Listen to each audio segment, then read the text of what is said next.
छत्तीसगढ़ बिलासपुर के railway English medium school number 2 में पढ़ने वाले 14 साल के छात्र अहमद राजा को संस्कृत के शिक्षक राकेश कुमार ने छड़ी टूटने तक बेरहमी से पिटा। मासूम बच्चे की गलती सिर्फ इतनी थी कि वह कॉपी में नोट्स नहीं लिख पाया।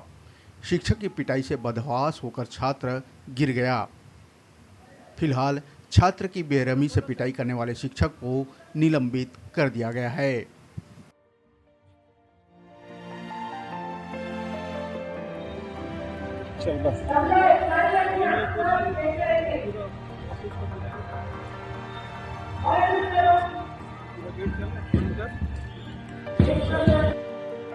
अपना हाथ